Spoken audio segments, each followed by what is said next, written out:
Good morning student. आज हम shampoos के जो एवेल्यूएशन पैरामीटर्स हैं उनकी बात करने वाले हैं।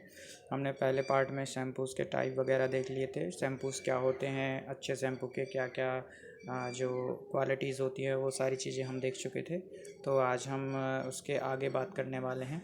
ठीक है, तो जो हमारा एवेल्यूएशन है ना, वो अलग अलग पॉइंट के अकॉर्डिंग हम करते हैं, है ना। जैसे जो आपका सबसे पहला पॉइंट है वो है form and form stability evaluation parameter, है ना। इसमें हम क्या करते हैं कि जो आपका शैम्पू होता है ना, उसका एक सॉल्यूशन बनाया जाता है ना। और उसका शैम्पू का सॉल्यूशन बनाने के बाद शैम्पू का सॉल्यूशन अप्रॉक्सीमेटली हम कितना बनाते हैं, करीब करीब हम 250 ml के अप्रॉक्स हम शैम्पू का सॉल्यूशन बनाते हैं ना। और एक्चुअली में हम करते क्या हैं कि उसको एक सिलेंडर में, ग्लास सिलेंडर में अप्रॉक्सीमेटली 50 ml भर के रख लेते हैं। 250 ml के में से हम 50 ml को अप्रॉक्सीमेटली आपके जो ग्लास है कॉलम में, जो मेजरिंग सिलेंडर होता है ना उसी टाइप का होता है ग्लास कॉलम, उसमें भर के 50 ml को रख लेते हैं। ठीक है, और जो बचा हुआ 200 ml है, जो बचा हुआ आपका 200 ml सॉल्यूशन है, उसको ऊपर से गिराया जाता है थोड़ी ऊंचाई से, जिससे कि क्या होगा कि फॉर्म जनरेट होगा। जो 50 ml का आपका सॉल्यूशन है, वो जब उसमें 200 ml का सॉल्यूशन है ऊपर से डालेंगे, तो उससे क्या होगा कि थोड़ी ऊंचाई से जैसे ही उसमें गिरेगा सॉल्यूशन में, तो उसमें फॉर्म जनरेट होगा, है ना। फिर हम क्या करेंगे कि जैसे ही हम ऊपर से 200 ml सॉल्यूशन डालेंगे 50 ml सॉल्यूशन में, तो फॉर्म बनना चालू हो जाएगा। और जैसे ही फॉर्म बनता है, उसकी हाइट हम मेज़र कर लेंगे कि कितनी हाइट तक वो फॉर्म जनरेट हुआ है आपके सिलेंडर में, है ना। फिर इसके बाद हम क्या करेंगे कि उसको रख देंगे थोड़े समय के लिए, और उस कुछ समय के पश्चात हम फिर से उसको चेक करेंगे कि कितना फॉर्म बचा हुआ है।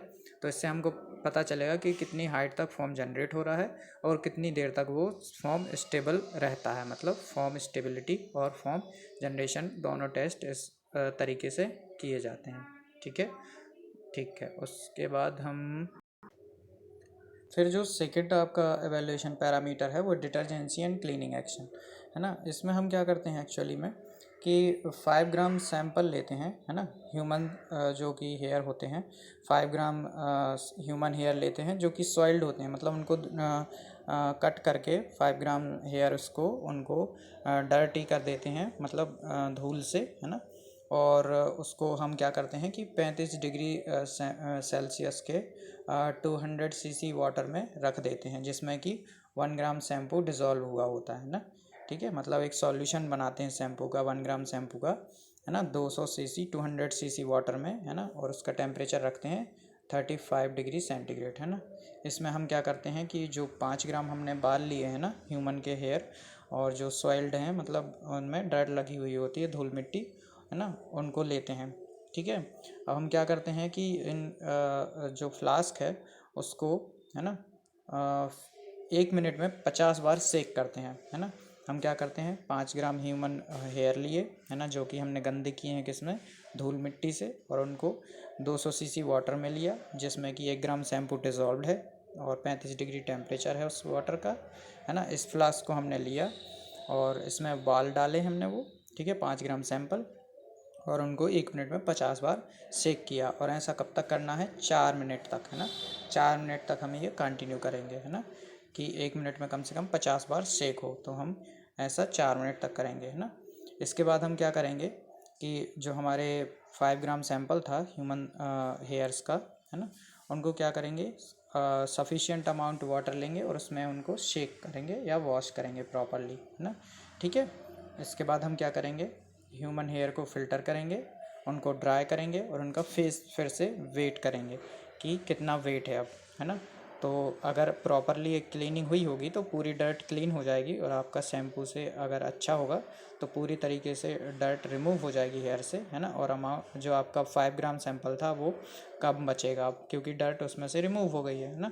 तो the amount of soil is removed under this condition is calculated, है ना। मतलब जो जितना अमाउंट सॉइल का अटैच था आपके बालों से, जो ह्यूमन हेयर सैंपल थे, उसमें से वो अमाउंट रिमूव हो जाएगा, है ना, और उतना अमाउंट कम हो जाएगा, 5 ग्राम से अब सैंपल कम बचेगा। तो इस तरीके से हम इसकी डिटर्जेंसी और शैम्पू की क्लीनिंग एक्शन को डिटरमिन करते हैं, ठीक है। इसके बाद हम डिटरमिन करते हैं रिंसिंग कैपेसिटी, है ना। रिंसिंग कैपेसिटी एक्चुअली में हम क्या करते हैं कि जो शैम्पूज़ होते हैं वो नॉर्मल वाटर से प्रॉपरली कंप्लीटली आपके बालों से रिमूव हो पा रहा है कि नहीं हो पा रहा है ना। तो इसके लिए जो टेस्ट के लिए हमें एक स्किल्ड ब्यूटिशियंस की ज़रूरत पड़ती है ना, क्योंकि उनको बहुत एक्सपीरियंस होता है और उनको परफॉर्मेंस अलग अलग प्रोडक्ट के बारे में नॉलेज होता है ना। तो रिंसिंग जो पैरामीटर है ना, उसके लिए हमको स्किल्ड ब्यूटिशियन की ज़रूरत पड़ती है ना। और वो क्या करते हैं कि कंपैरिजन करते हैं कुछ अलग अलग कंपनी के शैम्पूज़ के बीच में, है ना, ठीक है। इसके बाद हम बात करते हैं कंडीशनिंग एक्शंस की, है ना। देखिए, कंडीशनिंग का मतलब होता है कि हमारे जो बाल हैं, है ना, उनको टेंगल ना हो बाल और उनके ड्राइनेस ख़त्म हो जाए, है ना। तो एक्चुअली में कंडीशनिंग के लिए कोई भी मेथड अभी तक डेवलप नहीं हुई कि हम मेज़र कर पाएँ, है ना, कि कौन सा शैम्पू अच्छा कंडीशनिंग देता है, कौन सा बुरा देता है। ये हमारे पर्सनल एक्सपीरियंस पे डिपेंड करता है ना। हम अलग अलग शैम्पू यूज़ करते हैं तो हमको खुद एक्सपीरियंस होता है कि कौन सा शैम्पू अच्छी कंडीशनिंग दे रहा है ना, कौन सा शैम्पू ख़राब कंडीशनिंग दे रहा है। तो इसके लिए कोई आपको मेथड डेवलप नहीं है ना, इसके कंडीशनिंग एक्शन को जज करने के, है ना। ये अल्टीमेटली हमारे खुद के एक्सपीरियंस पे डिपेंड करता है, ठीक है। इसके बाद हम बात करेंगे आपके विस्कोसिटी की, है ना, शैम्पू के विस्कोसिटी की कैसे डिटरमिन करेंगे। तो विस्कोसिटी जो होती है ना, उसके लिए हम ब्रुकफील्ड विस्कोमीटर यूज़ कर सकते हैं। मैंने आपको बताया भी था प्रैक्टिकल में कि ब्रुकफील्ड विस्कोमीटर हम लिक्विड्स के लिए और सेमी सॉलिड्स के लिए, केक्स वगैरह के लिए, इन सब चीज़ों के लिए यूज़ हो सकता है ना। तो हम विस्कोसिटी आप शैम्पू की ब्रुकफील्ड विस्कोमीटर से इजीली निकाल सकते हैं ना, ठीक है। और इसके लिए आप क्या करेंगे कि जो 100 ml है शैम्पू है ना, उसका सॉल्यूशन बनाएंगे 100 ml वाटर में, ठीक है। और उसको लेके हम क्या करेंगे कि इसको डिप करेंगे, स्पिंडल को डिप करेंगे उसमें, ठीक है। स्पिंडल को डिप करेंगे और 5 मिनट के लिए उसकी रीडिंग लेंगे, ठीक है। 5 मिनट तक उसकी रीडिंग लेंगे और ये डायरेक्टली आपको CPS में जो शैम्पू होता है ना, उसकी विस्कोसिटी दे देता है। एक्चुअली में यहाँ हम शैम्पू लेते हैं 100 ml, ना कि उसका सॉल्यूशन, है ना। तो हम सीधा शैम्पू लेंगे 100 ml यहाँ पर, उसमें स्पिंडल को डिप करेंगे और उसके बाद मोटर को ऑन करेंगे तो वो रोटेट होना स्टार्ट होगा और उसके बाद वो डायरेक्टली आपको रीडिंग दे देगा कि इसकी विस्कोसिटी कितनी है शैम्पू की, ठीक है।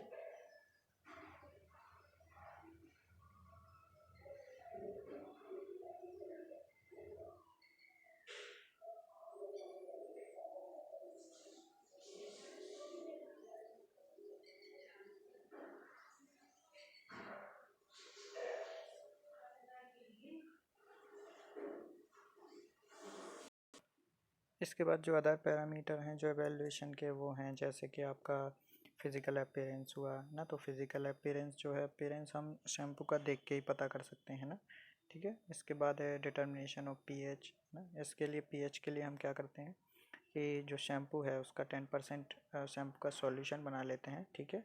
और उसको 25 डिग्री टेम्परेचर पर, है ना, ये 25C लिखा हुआ, 250C लिखा हुआ है, ये 25 डिग्री सेंटीग्रेड है ना, जीरो यहाँ पर नहीं, ये डिग्री सेंटीग्रेड लिखा हुआ है ना, ठीक है। तो रूम टेम्परेचर 25 डिग्री सेंटीग्रेड पर, ठीक है, कैलकुलेट करते हैं हम 10% शैम्पू सॉल्यूशन बना के, ठीक है। इसके बाद क्या है कि solid content, determination of solid content. इसके लिए हम क्या करते हैं कि जो शैम्पू होता है उसको कम्प्लीटली ड्राई करते हैं, ठीक है। और उसमें ओनली जो सॉलिड कंपोनेंट बचता है ना, उसको डिटरमिन करते हैं, ठीक है, ठीक है। इसके बाद नेक्स्ट है आपका रेहोलॉजिकल एवेल्यूएशन। तो हम इसमें मैं बता चुका हूँ कि आपको कि ब्रुकफील्ड विस्कोमीटर यूज़ करते हैं, ठीक है। 0.3 से 10 RPM पर हम उसके स्पिंडल को, स्पीड को सेट करते हैं, ठीक है। और वो डायरेक्टली हमको उसकी जो विस्कोसिटी है वो दिखा देता है, ठीक है। फिर इसके बाद है सरफेस टेंशन मेज़रमेंट, है ना। तो सरफेस टेंशन मेज़रमेंट भी हम एपरेटस के हेल्प से करते हैं ना। 10% शैम्पू का डाइल्यूशन बनाते हैं, है ना, और डायरेक्टली इसको मेज़र करते हैं, ठीक है। इसके बाद हम बात करते हैं एंटी डैंड्रफ शैम्पूज़ की, है ना। तो जैसा कि मैं आपको पहले भी बता चुका हूँ कि जो डैंड्रफ होती है ना, उसका रीज़न मेनली दो ही होते हैं कि पहला तो होता है कि जो फंगल इन्फेक्शन होता है ना। तो यहाँ पर जो नाम लिखा हुआ है फंगस का, वो दिया हुआ है यहाँ पर, जो फंगस कार्ड मेलासेजिया, है ना, रेस्टरी का, ठीक है। ये फंगस का नाम लिखा हुआ है। इसकी वजह से आपको फंगल इन्फेक्शन की वजह से डैंड्रफ होता है ना। और इसका जो अदर रीज़न है डैंड्रफ का, वो होता है कि आपका लैक ऑफ पर्सनल हाइजीन, है ना। क्या होता है कि हमारे हेयर में जब लगातार कई कई दिनों तक डर्ट और धूल मिट्टी और गंदगी या फिर सीबम, जो हमारे बाल में पसीना आता है, वो सब एक्युमुलेट होते रहते हैं ना। तो क्या होता है कि वो धीरे धीरे करके डैंड्रफ का फॉर्म ले लेता है ना। तो जो एंटी डैंड्रफ शैम्पूज़ होते हैं ना, उनका एक ही काम होता है कि वो डैंड्रफ को रिमूव करता है। या तो ये मेडिकेटेड हो सकते हैं, जो कि फंगल इन्फेक्शन को ख़त्म करता है, या फिर ये क्लींजिंग पर्पस के लिए हो सकता है, जो कि सीबम को और डर्ट को रिमूव करता है आपके जो स्कैल्प है और बालों से, है ना, ठीक है। तो यहाँ पर प्रिपरेशन दी हुई है एंटी डैंड्रफ शैम्पू की। तो इसके लिए हम करते क्या है कि जो इंग्रेडिएंट होते हैं ना, उनको सिंपली मिक्स करके हम एंटी डैंड्रफ शैम्पू बना सकते हैं, ठीक है। जैसे कि आपको यहाँ पर दिया हुआ है कि जो एंटी डैंड्रफ शैम्पूज़ हैं, है ना, anti dandruff shampoo are formulated using simple mixing process, है ना। Formulations were made using two anti dandruff agent such as sulphur and benzoic acid, है ना। तो इस फार्मूले में इनने सल्फर और बेंजोइक एसिड, दो एंटी डैंड्रफ एजेंट लिए हुए हैं, है ना, ठीक है। इसके बाद इनने अदर इंग्रेडिएंट के साथ उसको मिक्स कर दिया है, जैसे कि आपके सर्फेक्टेंट हुए, स्टेबलाइज़र हुए, सॉल्युबलाइज़र हुए, ठीक है।